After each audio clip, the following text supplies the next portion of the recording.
So yun mga kabukyaw, no. Bali, eto nga pala yung naitiket sa atin last week. So bali pang 9 days na ngayon to na nai-issue sa akin. So meron lang akong 10 working days. So hanggang bukas na lang tong ticket na to. So bali ngayon, kaya bumili tayo ng maagang-maaga ngayon para makadiskarte na tayo na pangdagdag dito. So ang naging violation ko kasi disregarding traffic sign. Time check 8:30. So lumabas ako alas 4:30. So meron tayong 4 hours. Bala ko nang mag-set destination papunta ron sa Pasig.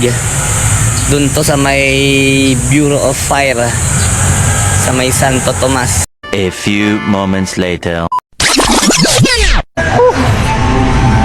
Hirap magka-violation. Kumbaga, sa gabal, no? Abala pa sa oras mo. Imbis na yung biyahe mo tuloy-tuloy, may kikitain ka. So, matitigil. Dahil, yun nga, naka-violate ka, di ba?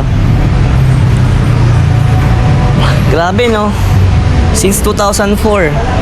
Ngayon, 2026 na, no? 2 decades. Sa loob ng 2 decades kong nagmo-motor, ngayon lang ako first time nagka-violation. So tanong tayo rito, ma'am, saan po pwede magbayad ng violation? Violation sa ano? Motor? Ma'am, ito sa ticket. Opo, natikita na ako. Saan ang daan yan, ma'am? Ito ng plug na yan. Ito. Pa ganito? Salamat, ma'am. So yun, dito yan. Second floor. Ay! Kaya kailangan talaga minsan ano yun, sama mo ng ingat. Tapos maraming dasal. So akit tayo second floor para matapos na yung ano natin, violation natin. Dito tayo. Sir, saan po kaya ito sa'yo? Sir, tanong ko na lang din, saan po ba pwede yung sinasabi nilang para bumawas yung babayaran? Punta na lang kayo sa Bridgetown. Saan po? Bridgetown. Bridgetown. Pero magkano po yan? Sarado 1K. Pag pumunta po ako ng Bridgetown, nasa magkano kaya ibababa niya?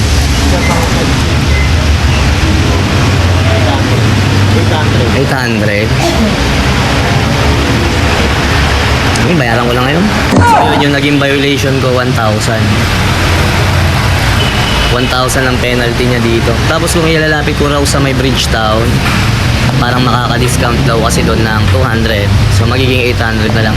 Kaso kung pupunta pa ako ng Bridgetown, so yung gas na kukonsumuhin nun, tapos yung syempre, abala pa rin, di ba? Yung oras na gugugulin mo ron, dito na lang para makabiyahe na tayo diretso. Sir, tanong ko na lang din, sir. Ito po bang nasa online, hindi na po updated yung price na ito? Hindi na po. Kasi yung nakalagay dito, 400 to 500 lang po yung DTS. Luma na po.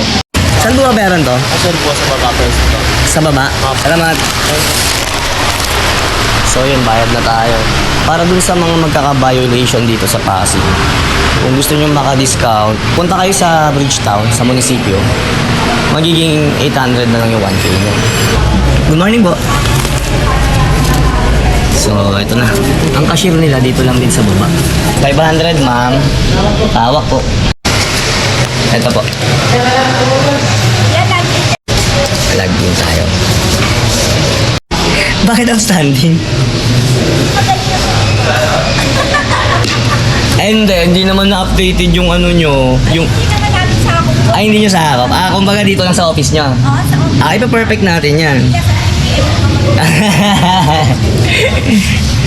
Mga alipin tayo ng salapi, ma'am.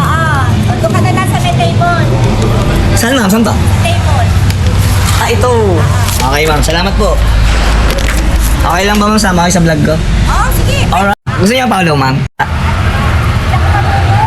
Sticker ba? Sticker ka ba? Hindi pa ako nagpapagawa, ma'am. Ako, papabalik ko ba yung vlog ko sa akin? Abo, ma'am. Pinapalo ako mga vlogger na nag-ride. Yung ano? Minsan nakakasakay ang dating shota.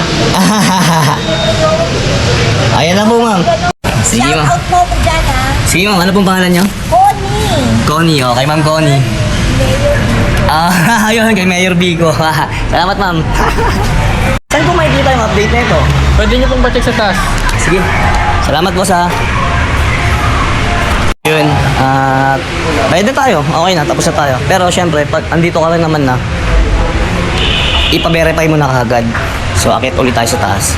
Meanwhile, So, ayun. Natapos na natin yung nilalakad natin. Ayun nga. Pina-check ko doon sa loob ng office sa window 1. Okay naman na. Clear na yung ano natin. Clear na yung license natin. So, thank you Lord. Tapos na yung ano natin. Kaso nga lang, no, sayang isang buong maghapon mo. Napunta lang sa pambayad, no? Ay. Ang talaga ang buhay. Kaya next time, ingat-ingat na lang talaga. Hindi naman sa pag-ano, andun talagang ingat ko sa mga ganyan kasi ayoko yung naaabala. Gaya nito. Tumatakbo yung oras, imbis na may naisasakay kang pasahero, kumikita ka. Wala, mapupunta lang yung oras mo dun sa mga gantong pagpuproseso. So, patapos na natin. Thank you Lord. Clear naman na yung license natin. At shoutout nga pala dito sa Pasig, no? Mabilis naman din yung ano nila. Yung pakikipag-transaction sa mga naka-violate. So, yun yung kinaganda rin. Mabilis lang, wala pa ata akong 30 minutes dito. Imagine mga kabubuyaw, no? 2004 ako nagka-lisensya. So, after 22 years, ngayon lang ako nagka-violation. So, siguro naman yung taon na yun, no? Makikita nyo na dun kung gaano ako kaingat sa paglabag sa batas na yan ng batas trapiko. Kaso talagang syempre, ganun talaga ang life eh. Kahit na anong ingat mo, kung talagang para sa'yo, para sa'yo talaga violation na yun.